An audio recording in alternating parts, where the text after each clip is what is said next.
What does it take to make workshops work? And how can we facilitate collaboration that sticks and leads to results? My name is Miriam Happness, and with the Workshops Work podcast, I'm on the mission to find the magic ingredients that make workshops work. Today with me on the show is Lindsey Caplan, and we speak about gatherings, which are events that bring people together to deliver messages and to create a result. And Lindsey walks me through her model of distinguishing whether the outcome shall be engagement, entertainment, information, or compliance, and what it takes to shift the design of a gathering to change the outcome of it. We speak a lot about the misconceptions. We speak a lot about town halls, and it's fascinating how much there is to learn and to design and to shift in town halls. And I learned what we can learn from comedians about designing more engaging gatherings. So stay tuned.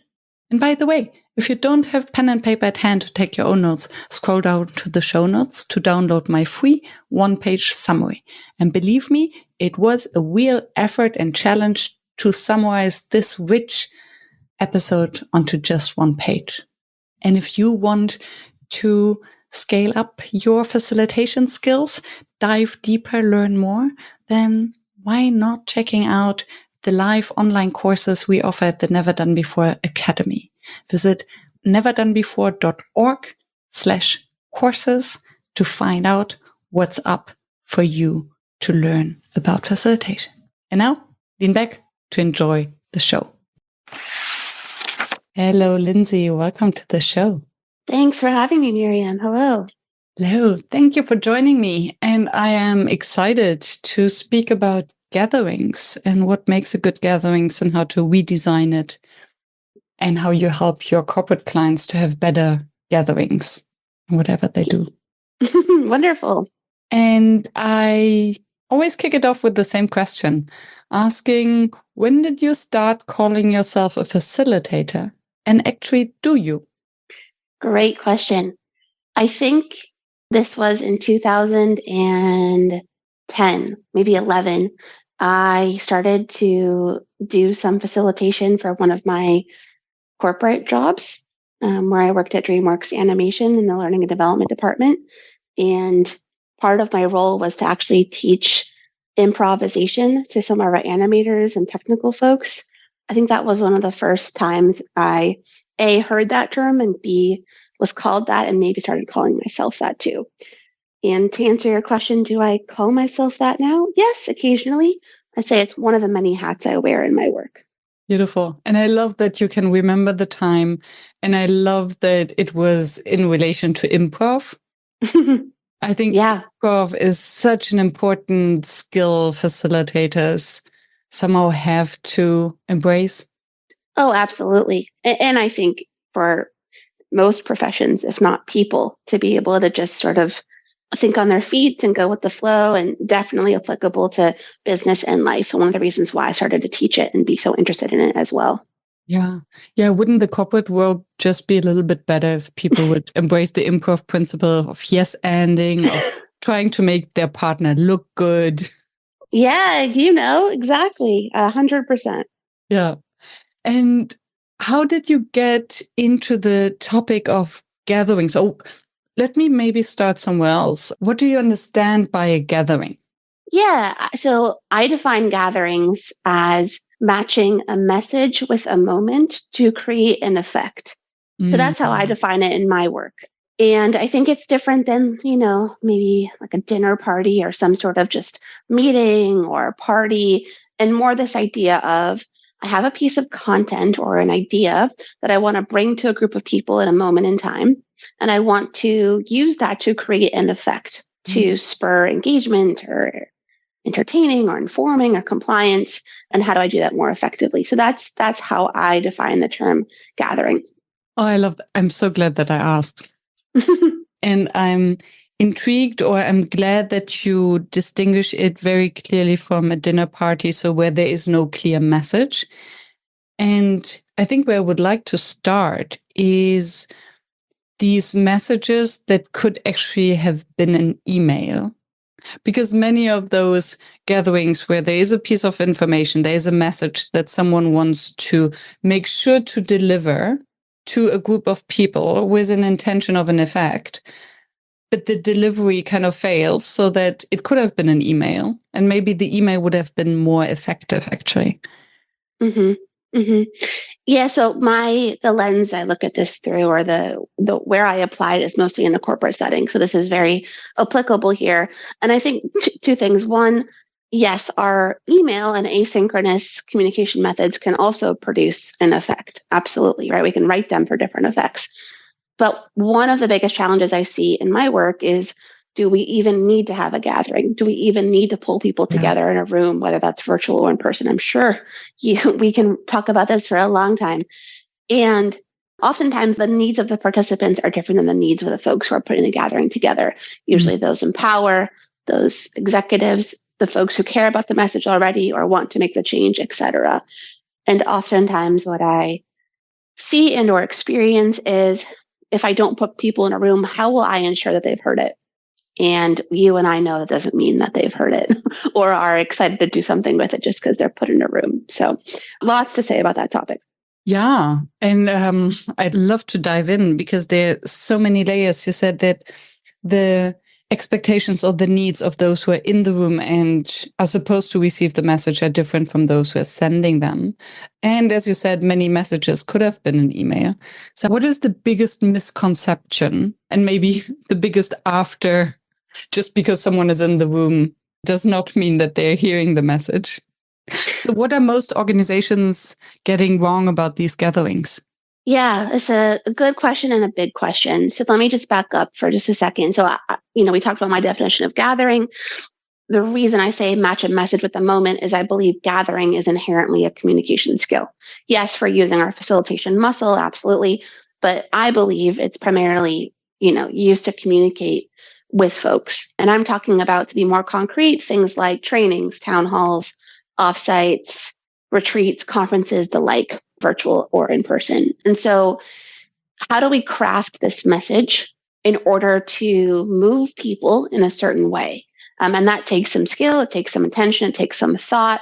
It takes more than just putting sort of slides in a slide deck and hoping that we sort of snap our fingers and change people. And that's what I help people do and help them think about. I think your question was, what do we get wrong? There's a few things. I'd say one of the biggest things is that we over-index on the tool versus the effect, meaning, especially in a corporate world, this is the reason why I got so interested in this topic, is we reach for a gathering as the default tool, oftentimes, to spark movement or change without really understanding how to use this tool. So everyone has a hammer, maybe we don't know how to use it. We reach for it all the time. And what I teach people to do first and foremost is to start with the effect that they want to create, not just the tool or the content itself. So what do we need or want for the people in this room? What's the effect that we want? If we look towards the end, the gathering is over, what will people now know or do or believe or say, etc.? And in my experience, there's really one of four effects that you can create. And if it's okay, I'll briefly share those four effects. So there's four effects. One is compliance. So your standard sort of check the box, do what you're told.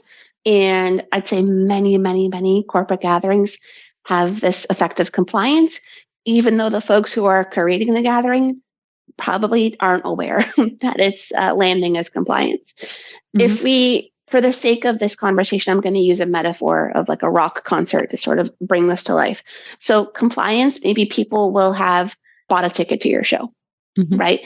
Another effect is informing, meaning people will listen to your song. Informing is sort of your standard, maybe it's a training class, or they're going to partake in information, but it might not lead to long-term behavior change or buy-in or ownership. The third effect is entertainment. So people might sing the song with you. I think a lot of the term edutainment is pretty familiar in the learning and development world. I think a lot of kind of learning events might feel entertaining, where we might laugh or have elicit a reaction, but might not be moved long-term. And then the last effect that I think most of us want is engagement. And that's we don't just sort of sing the song on our own, but we're going to share it with somebody else, meaning the gathering has a longer shelf life. It leads towards long-term behavior change, hopefully, buy-in, ownership, commitment, etc. And so the first step is to figure out, what do we need from the people that we're trying to affect? Which of these 4 effects do we need? And it's not always engagement, even though we think that's what we always need. And then based on that answer, we'll design it with that effect in mind. So I'd say that's one of the first things to do. Interesting. Thank you for walking us through that, because I was first surprised that for me, an offsite with the intention of to create engagement is, I would consider that as a workshop. And then, which is very different from a town hall, for instance, where the primary objective is to inform or maybe even compliance. And then I was wondering whether, as a facilitator or even a facilitation evangelist, as I love to call myself, I am one of those who sees the nails everywhere, because I go like, oh, a town hall, that's nice. But how can we create a town hall where really those who receive the information really absorb it without engaging them?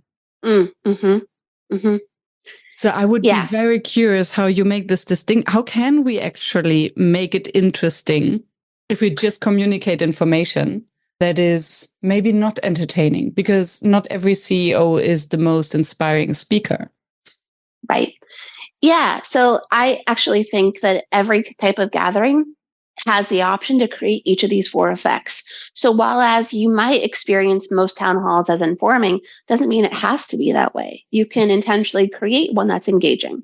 Same with, an offsite. An offsite could be engaging, but you could unintentionally design it and it could feel like compliance. So the whole thesis of my work, or one of the theses of my work, is that you can design the gathering for the effect that you want. And oftentimes we're not even aware of the effect that we're getting. So part of my role is to at least bring that awareness to people about what's actually happening, and then how to make small choices that lead to different effects. And so, I have a model, which maybe we can include in your show notes or website, where basically you can see how folks can sort of move their gathering around my compass model for different effects. And so you asked, how do I move this around? I mean, maybe we can get into that too. But certainly they're all, just like people are capable of growth and change, so are our gatherings. I love that. Such an optimistic outlook. And yes, I believe that. I believe that as well, because at the end of the day, nobody wants to be the boring person who stands on stage where everyone else is sleeping. Right. I hope not. Yeah, this would be rather cruel or sociopathic, actually. And where do you think is the mismatch then coming from? Is it that those who organize the gatherings are not doing the homework and don't understand what the participants want, but actually it's, as you said, a communication problem. So they haven't communicated the real intent, and then they are not able to translate the intent into the design to achieve that outcome? Or where does it break? I think the main break is basically understanding how change works. The reason I say that is I believe, gatherings are a tool for change, right? So if we think about it that way, then what we can learn or remember or leverage is that people don't actually change because of content. They change because of their connection to the content. Right. So our role actually becomes a little bit different. Our role isn't just about being an information broker. Like I showed you these slides, I stood on stage, it was pretty boring. Our role, when we are on that virtual or in-person proverbial stage, is to help connect what we care about with somebody else. And that is what creates that engagement. So my lessons, my work comes from 3 disciplines I've been a part of, that I study, that I enjoy, which informs the work, where I take a lot of lessons, people who are experts at, again, marrying a message with a moment to create an effect, to create change in people.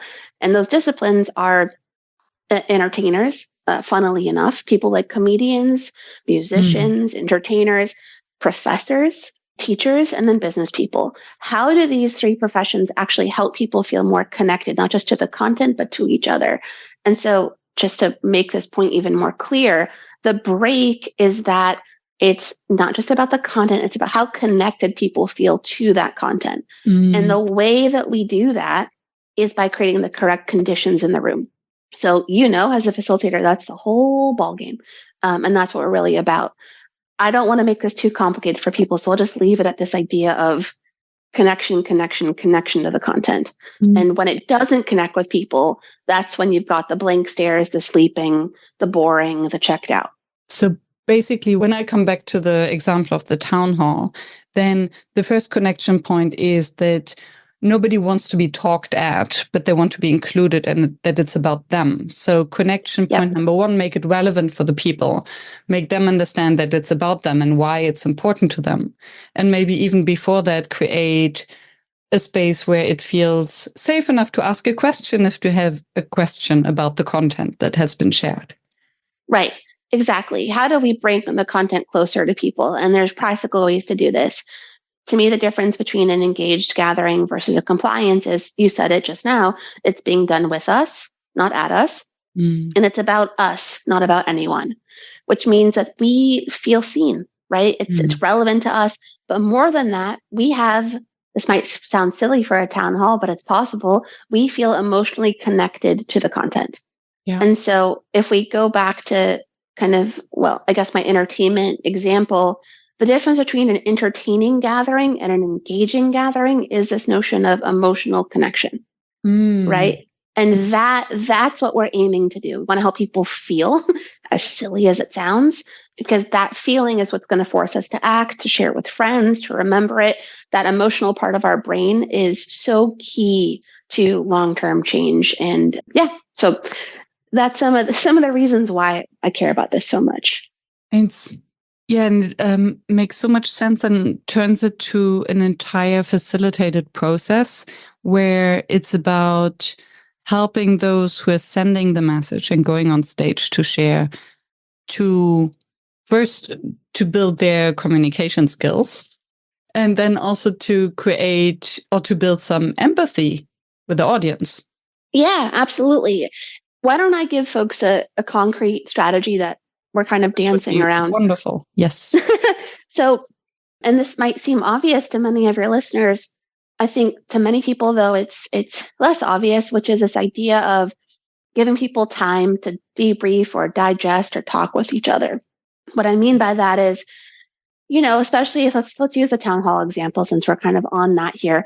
If we're presenting a very content heavy section or something a little bit kind of difficult or long, what we might do is give people a break or a time or a prompt on the screen or a prompt in the chat to either think on their own or connect with somebody else, or in a breakout room or on a mural board, etc., just to apply that content to their own situation. Right? We can do this in a training class, in an offsite, any sort of gathering. But what it does is it's kind of like throwing out a fishing line to give people a chance to connect that content with their own needs.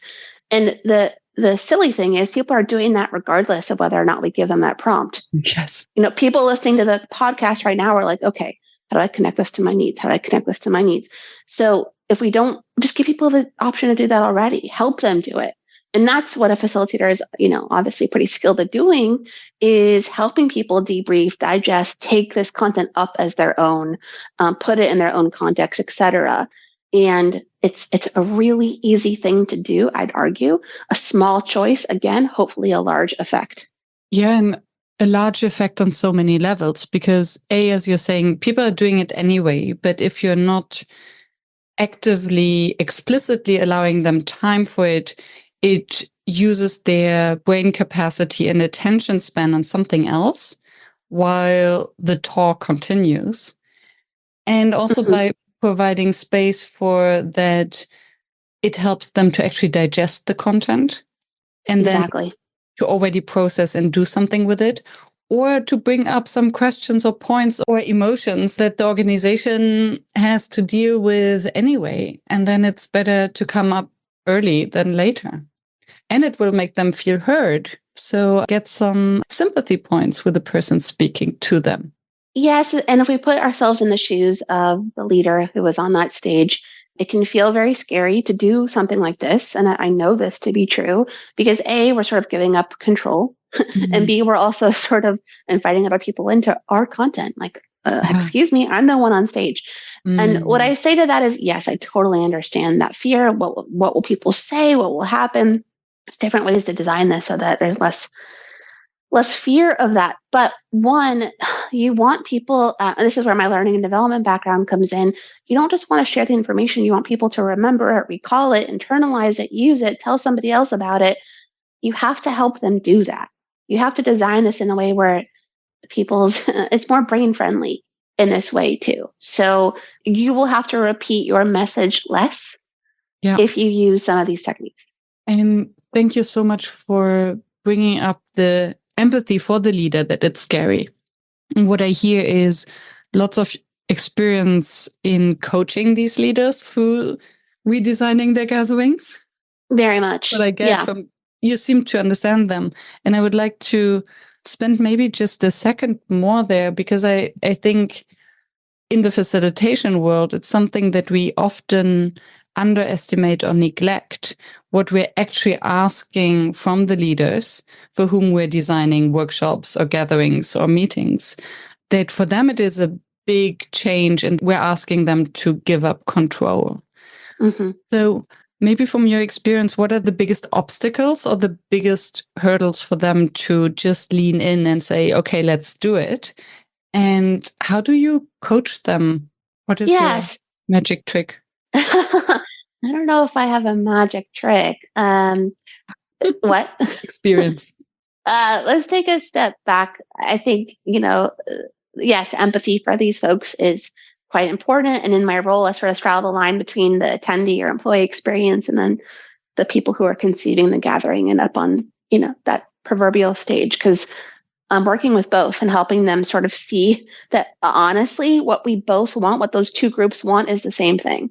They both actually want to be seen, right? And what I mean by that is, and I'll get to your question more in a second, is when I talk to leaders, they say, well, no one turns their cameras on, or no one asks questions, or no one's engaging. They're like, well, I want to be seen. I want to know that my message is resonating. And the employees say, I want to be seen. I want my participation to be important. I want to be valued. I want to be heard. So part of what I do is just share that actually both groups are asking for the same thing, right? For the leader who is kind of learning this skill, one thing I try to keep in mind is that the reason that we have such a routine around gathering, meaning we sit in a room, we think we'll just give people a list of topics, we'll throw a bunch of slides at them, people will open their brain and information will go in, is that for many of this is sort of what we believed education to be, how we were institutionally sort of taught.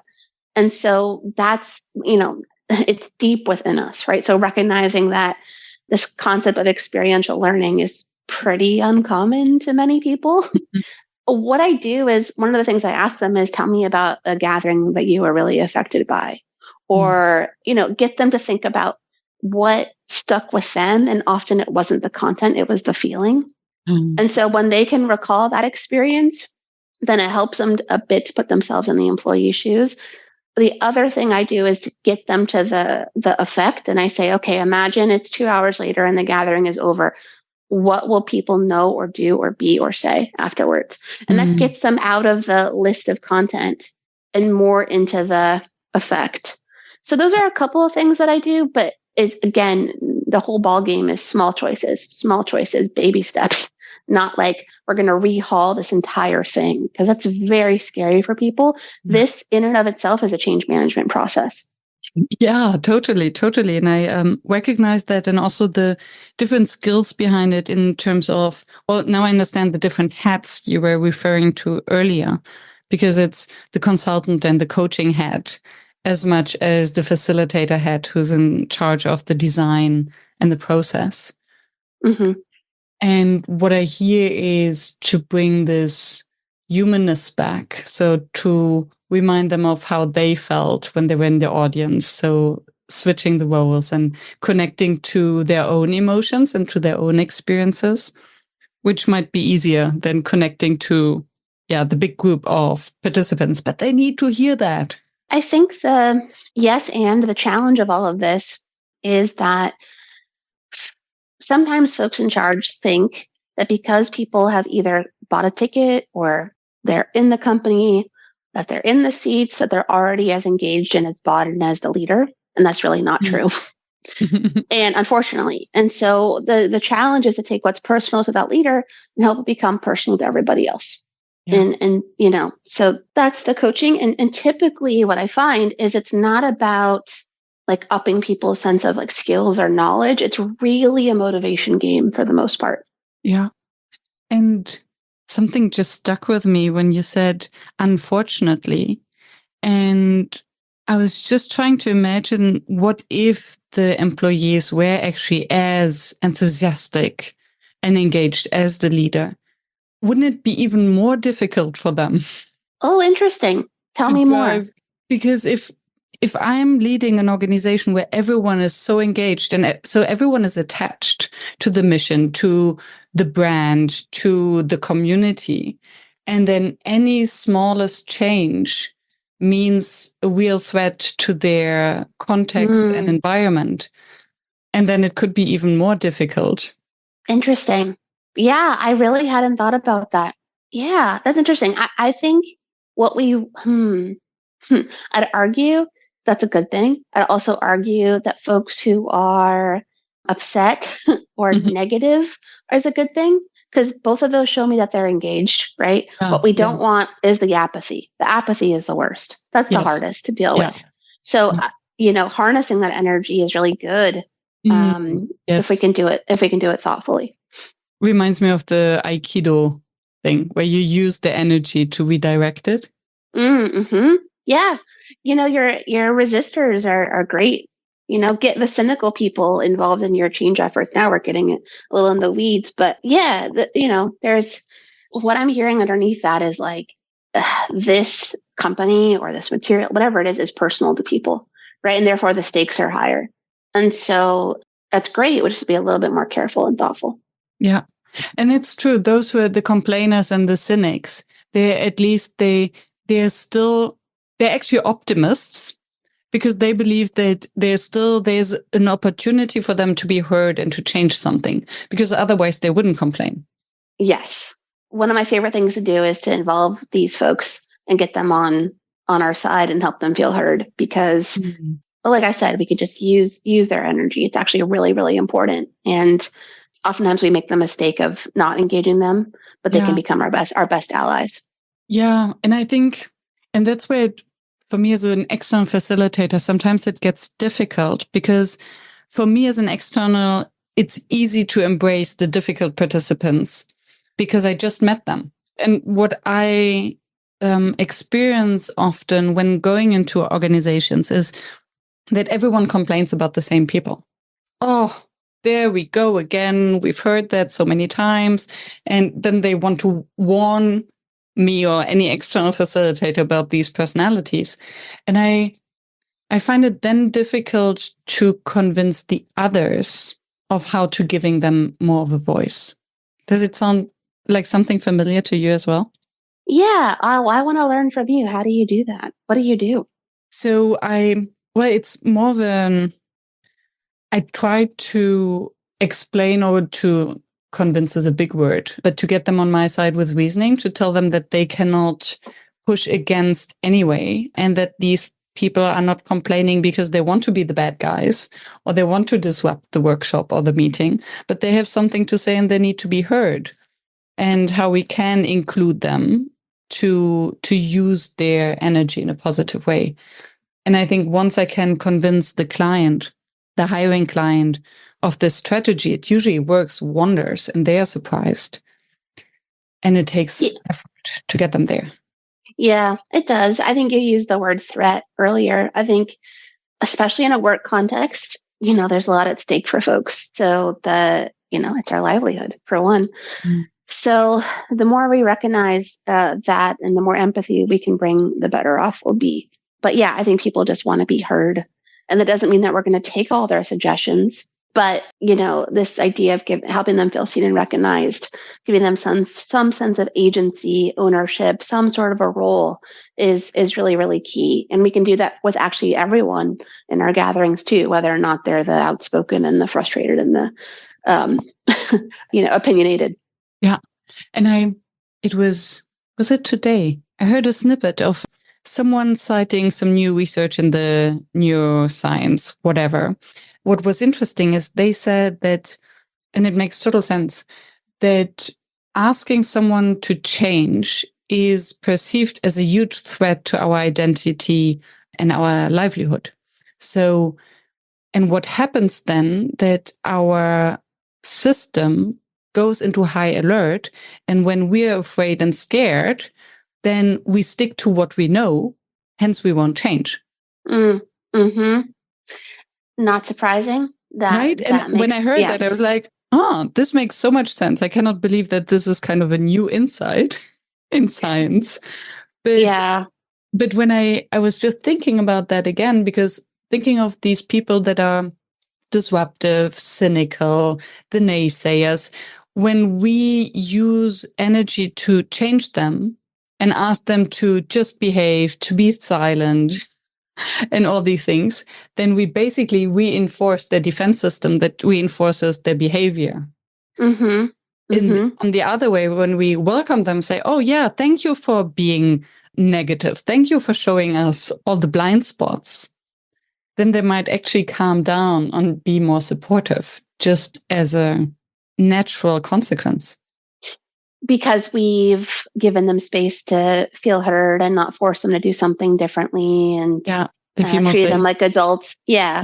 I think that's the key part, is treating people like adults. That's something that sometimes we forget to do. And actually, it's one of the things I remember or remind people of actually in corporate gatherings as well. Because power differences sometimes can make people think that that's not as important as it should be. Yeah. So, that makes a lot of sense. And I'm just recalling, specific people in my head who I have used some of these techniques and tactics with as well, and befriending them, taking them aside. I think there is a delicate line too, right? When I recall correctly, you're not so much facilitating the gatherings for your corporate clients, but you're rather in a role where you consult and support them to redesign their gatherings so that they can do it without you. Usually, yes. But for the most part, I still facilitate a little bit to keep those skills fresh from time to time. But my primary role is as a strategist with organizations to support them in the changes that they want to make. Yeah. Yeah. And I totally hear you when you say you want to stay you need to keep the skills fresh. Also, if you advise and consult others, you need to know what's happening and how this might change over time.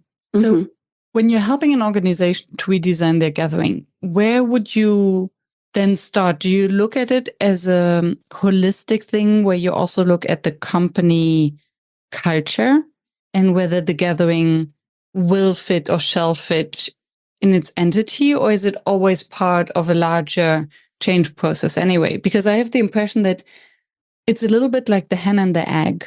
If you change the way an organization gathers, it will have an effect on the culture, and the culture has an effect on the way it gathers. So where do you start?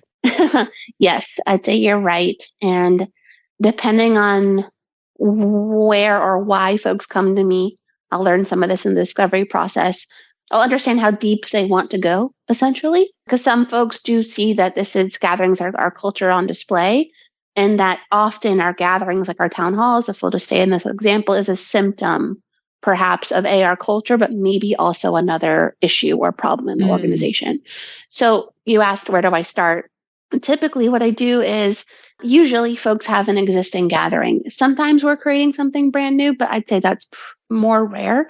So folks might have an existing, let's say, bi-weekly town hall on Zoom. And what I'll do is I'll do some discovery to diagnose the current state and also help them define the objective or the effect that they want to create with this gathering. So what I'll do is I'll ask to watch recordings of previous gatherings. I'll perhaps do some stakeholder interviews. I want to understand the process of how they put this gathering together, because oftentimes one of the biggest kind of reasons that they bring me in is they want to reduce the admin overhead or how long it takes to put it together, or it's a pain in the butt for folks too. There's different reasons why people engage me. So I want to understand that process too. And then what I'll give back to them is basically an audit of where things stand. So I'll put it in maybe a quadrant. I'll say, well, it's actually compliance, or it's landing in entertainment, and where do you want to actually shift it to? Or 90% of your town hall feels like it's very push and you want it to be more pull. And so I'll use my common language, to help make it a bit more palatable, but also help explain sort of how we're going to shift it and move it. And so that's really the first step. And the second step is aligning on what we want the new gatherings effect to be. And oftentimes it's actually very difficult for folks to clarify the objective. I don't just mean, we want it to be engaging. Okay, yeah, sure. Usually that's what people want. But really, why are you bringing people together? What's the need? Is it alignment? Is it to ease collaboration? What is the real reason why we're doing this versus like, we've always done it this way, and this is just something that we have as part of our organization? Because that makes everything else easier once that's clearly defined. Yeah, and I can imagine that it's such a tricky question because, yes, of course, they want my engagement because they don't want to look into either dark screens or disengaged colleagues who actually answer their emails. But at the same time, do they really want the engagement to a point where everyone is asking difficult questions and where suddenly the town hall becomes a half-day event and as opposed to a half-hour delivery of information? So when they ask for engagement, do they actually know what they're asking for? So yeah, be careful what you wish for. Well, there's a lot to say here. One, I don't want to give people the impression that when you design for engagement, that means that things go off the rails and you're going to get tons of pushback and questions and probing. It's really not, for the most part, what I see. So let me just clarify that. Two, and maybe a bit of a small point, but I think an important one, is that oftentimes when I say engagement, it's actually different than engaging people. It's the method versus the outcome. So this is a little nuanced, right? But it's like, am I being political or am I a politician? Do I want it to be engaging, or am I actually interested in producing engagement, which means buy-in, behavior change, ownership? And not every gathering has to be engagement. Meaning, if you are teaching people about a new policy in your company, compliance is fine. Not everything is driven towards this need for engagement. And I think that's part of the problem. So you can also have a fantastic town hall that's purely about informing. And if that's the case, then what I help people do is really focus on making sure the information is understood and retained and recalled. And so again, so that's one point. The last point in this little area is where we often go wrong. And you said town halls can turn into a half-day event. I hope not. But where that goes wrong sometimes is when people want 5 or 6 different effects, right? We want our town hall to do this and this and this and this and this. And that's what I call stuffing the suitcase. And we stuff the suitcase for our vacation when we don't know where we're going. We throw everything in. And so when we remember that really our town halls or our gatherings can produce maybe 1, 2, maybe 3 at the most effects, then we can design it more intentionally too. Yes, it makes so much sense. And then it really forces them to think of the purpose. Why are we gathering in the first place? What is the message that I want to deliver and to what effect? Yes, and then it makes the measurement easier. Yeah. So a shocking number of gatherings or change programs don't have a measurement strategy. When I ask people for data on how it's going, it's mostly anecdotal, which is okay, but we're investing a lot of time and money in these programs. And, I really believe we can be better change agents with more thoughtful measurement strategies. So if we know what our gathering's intent or effect is, then we know how to measure it as well. So how would you then say if the intent is compliance or creating a shared understanding, how would you measure that? Because it would be weird also to send out a questionnaire after the town hall to check whether people actually got the information. Well, First, if our intent is compliance or inform, I would argue maybe we don't need a gathering. Just to be pretty clear, I think that's a good opportunity for an asynchronous communication method. But in terms of measurement, let's say, we're doing a town hall to remind people to sign up for benefits, right? So the measurement strategy would be how many people signed up for benefits. That would be the marker of success. So it may not be a survey. It might just be how many people took this action. So that's just one example. And then it's also interesting because then you can basically also measure the difference of the email sharing the information or in the newsletter or actually having a town hall. Right. Yeah. And then I think another thing is if the town hall then, once it's engaging, suddenly takes much more time than initially expected, this might also be a sign that it's happening too rarely or that there are actually other issues that must be discussed and taken time for. So it's also data. Tell me more about what you're saying. Taking more time. What do you mean?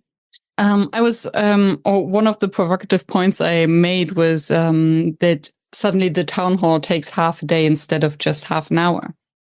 And I think if this is an outcome of a redesign of the town hall, then it could also be the sign that, there is something important going on in the organization and amongst the employees, that they actually need more time. So maybe they need more gatherings or they need a different format to actually get everyone aligned or to get everyone to contribute and say what they need to say. I see. A couple thoughts there. So one, you mentioned, yes, these gatherings can help us diagnose a system or a culture or tell us kind of what's going on, and that moving or shifting the gathering can actually move or shift the culture a little bit. Yes, oftentimes that's possible because it's such a visible part of our culture, especially in a remote or hybrid workforce. So two thoughts. One, this idea of gatherings taking a half day or they reveal something, or oftentimes what I find is that we are over indexing on this gathering tool as one of our only communication mechanisms. And then it becomes everything to everyone. And we have to use it for literally everything, which means it's the only place for employees to ask questions. It's the only place to sort of get your news, right? So that you mentioned it can reveal certain things. Oftentimes what it helps reveal for me, for clients, is that yes, there needs to be other communication channels. Yeah. And that part of the challenge or the opportunity is distributing, I guess, the weight a little bit more. And then the second point, there's a lot to say about gatherings as a symptom or gatherings as our culture. I can watch a gathering and get a pretty good feel for a company pretty quickly. The climate, the feel of it, the warmth, I can assess a lot by watching it. I can also assess a lot about a culture by trying to change the gathering, right? So that's when I really start to understand what's happening. It's, there's I think a saying or something that, we don't learn about a culture until we try to change it. Oh, that's Otto Schama, I think. Okay, yeah. So for me, the majority of my work is not just the audit. Yeah, that's helpful, but really, it's about the implementation and the change of that. And that is what I think folks are really asking for. And oftentimes that's where I learn what's really going on. Fascinating. And it reminds me of a question that often comes up about how do you send, or the difference between the online and offline facilitation. And I believe that stepping into a Zoom room and maybe even watching a recording, as you said, you can sense a certain vibe, culture, something going on, although it's not articulated. How do you know? I mean, it's. How do you feel it?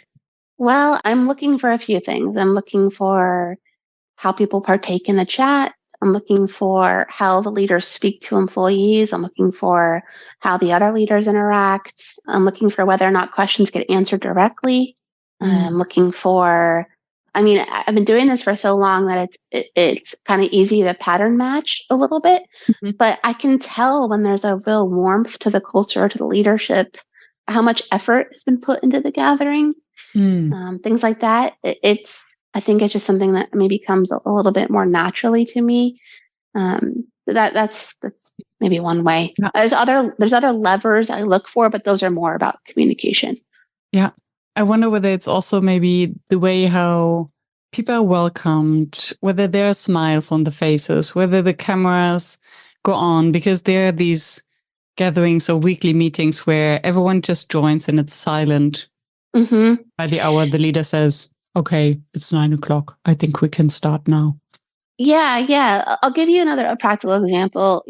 There's a company I did some work for where it was quite clear that the intention of that town hall was actually for employees to present to leadership versus for leadership to present or share with employees. Meaning anytime sort of a different employee group or department was invited to participate in the town hall, the only person that was giving feedback or they were interacting with was leadership. So to me, that told me that the town hall was actually meant for leadership. It wasn't meant for employees. And I deduced from that, I was like, oh, that's interesting.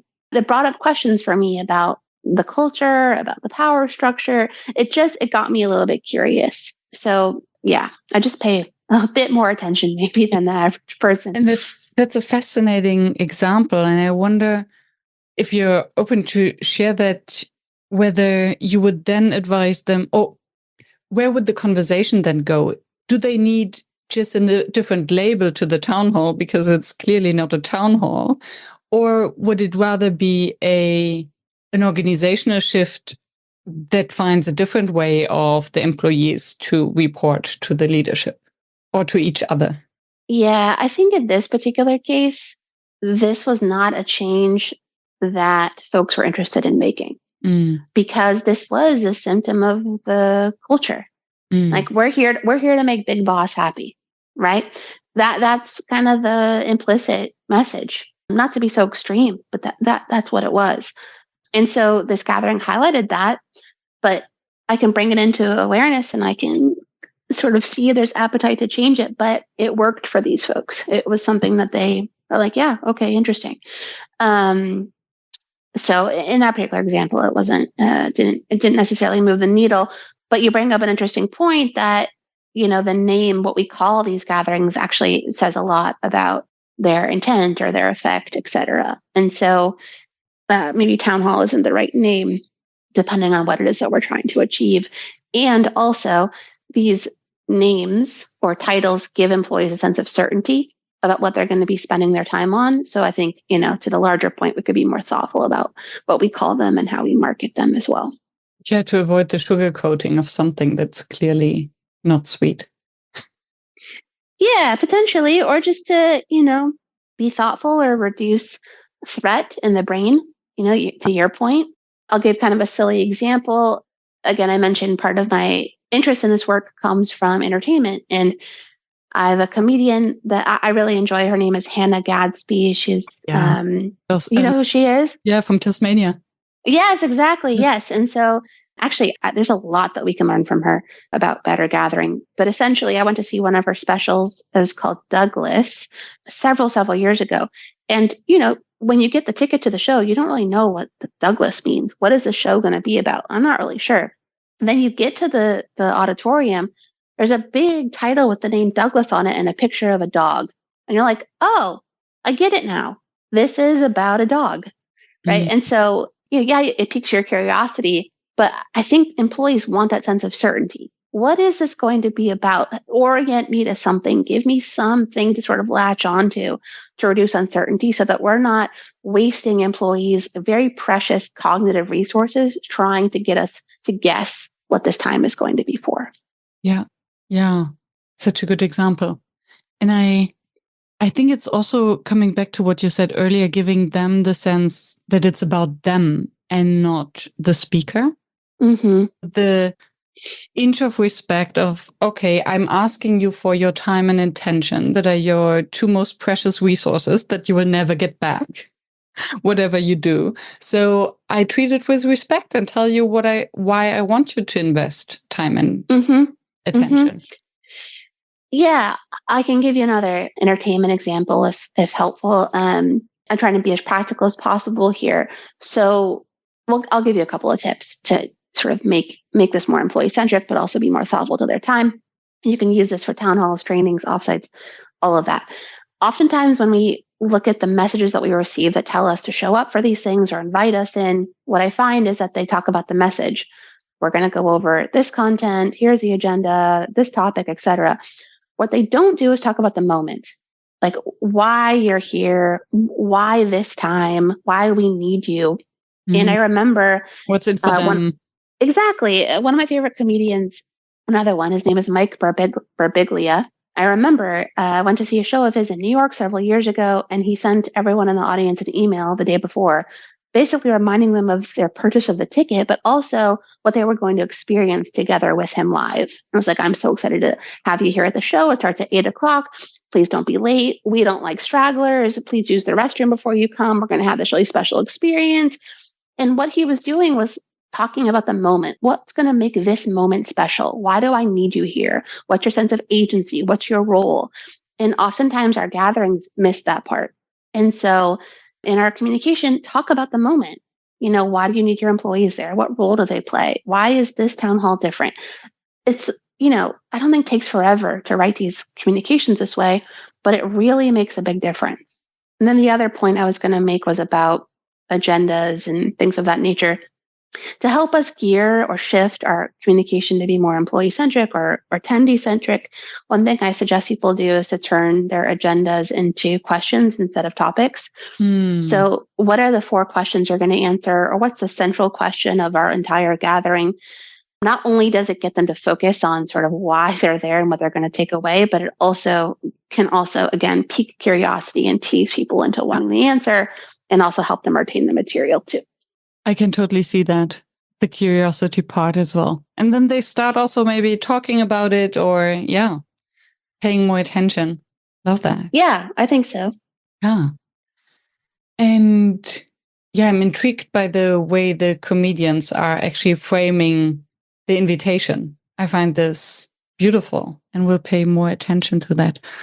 And I just remembered that maybe an hour ago, almost, you mentioned your model and that you could help us understand how to actually shift through the different outcomes. Yeah. I'll try to give the best auditory explanation for this model as quickly as I can. But imagine, a 2x2 essentially, and on the vertical axis is pull and push. And on the horizontal axis is one size fits all and personalized. And so let's just quickly talk about push and pull. So push and pull is a gathering done at me, push, or with me, pull, meaning how active or co-creating am I in the experience? And, am I there by choice? Things like that. One size fits all versus personalized. Is it about anyone or is it about me? So if I'm at Disneyland riding a ride, is the experience the same no matter who's in line?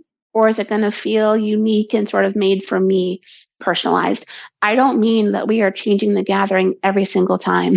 That's not what I mean. I don't mean we're customizing it. I mean, we're personalizing it, meaning we're trying to find what hits or connects to people emotionally or personally. And so, thank you. Yeah, of course. And so when we look at this 2x2 in the upper right-hand quadrant is engaged. That's pull and personalized. It's done with me and about me. Upper left is entertained. And so it's done with me. I'm there. The comedian needs my laughter. But does it have that same emotional connection? Is the comedian going to go to the same town the next time to do the same exact routine? Probably. Some comedians are actually good at engagement. You mentioned Hannah Gadsby and Mike Birbiglia, but that's for a separate point. Lower quadrants, lower right is informed. So it's push. It's done at me. I'm there to mostly be passive, but it's personalized, maybe because it's more relevant to me, or maybe it's a class I studied in college. So I have to graduate from my major. It's something I'm interested in, but I'm mostly sitting and being informed. That's lower right. Then lower left is compliance, and that's done at me and about anyone. So typical kind of company gathering, check the box. And the idea of this model is, again, so we can look at it kind of like a compass, if you will. Different choices create different effects. And so oftentimes what I help people do is sort of move around this wheel depending on what they want to achieve. So that's a quick explanation. Thank you. I'm glad that I'm asked.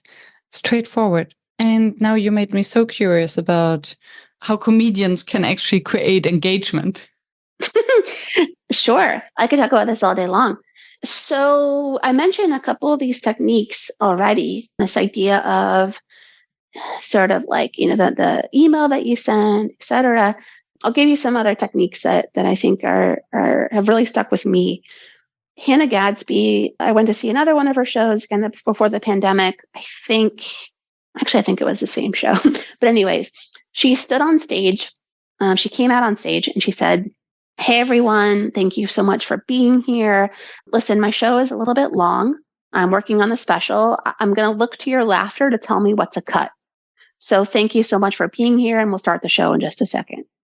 And essentially, in like one line, like 30 seconds, she helped create engagement, meaning she told the audience that they had an important role. She gave them ownership. She gave them agency. She said, "We're going to do this together." And she helped us feel like it was personal and made for us. Oh, wow. And did she change the content? No. I'm sure she was doing the same bit every night, but she helped us feel that it was made for us. Mike Birbiglia, another one of my favorite comedians, he has a special on Netflix called The New One, which to me is a brilliant example of an engaged gathering. Absolutely brilliant. One of the things that he does is, I don't want to spoil it too much, but he comes on stage and he starts the whole show with a metaphor about a couch. And he uses this metaphor to basically sort of find his way into a show about fatherhood and about having a kid. And the reason that he starts the show with a metaphor about a couch is he tries to create what's personal. He tries to create something universal to lead us into the personal. So what can everybody relate to? What we all nod our head about? Oh, we understand what it's like to have a couch. So he starts with something that we can all sort of agree with, something non-controversial to lead us into a more difficult subject. And oftentimes what I find great comedians or musicians do is they, again, make what's personal really universal. Quick side note, it's part of the reason why musicians, when they're introducing a song or they're at a concert and they say, "Oh, this is a song about love. This is a song about heartache. This is a song about whatever it is they're again trying to sort of reach into the audience and connect their content with you. And so, again, these are things that we can all do and leverage with, again, sort of some small effects. So I could go on and on and on, but those are a couple of things. Thank you. And because it creates the shared humanity. We're all human. We can connect to how it feels to be in love, heartbroken, and how it is to sit on a couch. Yeah. Yeah. And the reason that this is important, back to some of my earlier points, is it's about developing a sense of emotional connection to feel something. Yeah, we want to laugh, but we want to feel. And that's what helps us remember, recall, share it with friends, talk about it on podcasts, etc. And that's the difference between entertainment and engagement. So, yeah. Yeah. With all of that in mind, I always ask the question, what makes a workshop fail? And we phrase that, what would make a gathering fail in a nutshell? In a nutshell, I would say, well, I mean, not to be too meta, but it depends what our objective is, right? It depends what our effect is. So we can look at failure from different ways. But I would say the vast majority of workshops don't what I call tilt the seesaw, meaning that they might tilt information, but not ownership and care. So that's, again, the difference is like, how do I get people not just to hear the information, but to feel that they have ownership over it, or they care about it, or they're committed to it. And what I mean by that, practically speaking, is a lot of workshops that we give people content, the content, but they don't focus on the us. Meaning, how are we going to go forward because of what we learned? How are we going to use this? What might get in the way? Spending time on that is actually often much more important than just sort of spewing content. Yeah. And somehow the image of a dinner just came to my mind. Maybe also because I love to compare workshop facilitation or design to designing dinner dates, dinner invitations. But I was just thinking of the situation where the food is fantastic, but it's all about the host. And yes, we get what we came for. Yes, we got good food, but it feels itchy because it is lacking the care and it is lacking the about us feeling and the involvement. Interesting. Yeah. Sometimes I use actually that metaphor with folks where I talk about, are we giving people a cafeteria line or are they cooking together? Right. And what is it that we want to create? Yeah. Yeah. And then even and both have their place. It's not always one or the other. But then it's about how do we communicate? How do we include them? And yeah, because even in the cafeteria, they can choose what they want to eat with next to whom they want to sit. And all of these are design questions. Yeah, for sure. Yeah, it feels like kind of they're part of an assembly line, though. So I look at cafeteria line as kind of the compliance orientation. But yeah, I think you're right. There is certainly a level of choice. Yeah, because even in the compliance, if your goal is compliance, then you can still design it in a way that's engaging, right? That's what you also shared previously. So even with the worst kind of circumstances, if you put a little bit of care and empathy for the audience in it. Yeah, let me say this briefly about compliance. One, I don't think we need a gathering if your goal is compliance, just to be real direct. But if you're going to do that, two things. One, have a section in your gathering that is about compliance. So, for example, if you have a town hall, again, we're talking about town halls a lot. That's okay. They're usually the most expensive meeting a company has. Put all of your compliance asks into one section. Oftentimes, what I see is they're sprinkled throughout, and then people don't remember what the calls to action are or what's expected of them. So that's one thing. Two, if it's compliance, tell people what you want them to do. Tell them what's expected of them. Sometimes we shy away from that because we think people don't want to be told what to do. They're adults. No, tell people what you want them to do. Be very clear, be very direct. It's a kindness to tell people what's expected of them. So even if it's something like compliance, there's still, I think, some best practices to use. Yeah. Yeah, and people appreciate the clarity, what's expected of them, and then at least be clear. Yeah. Yes. With all of that work, what remains your number one facilitation challenge? Oh, goodness. What is my number one facilitation challenge? I think it's making sure that what happens in the room has staying power and sticks.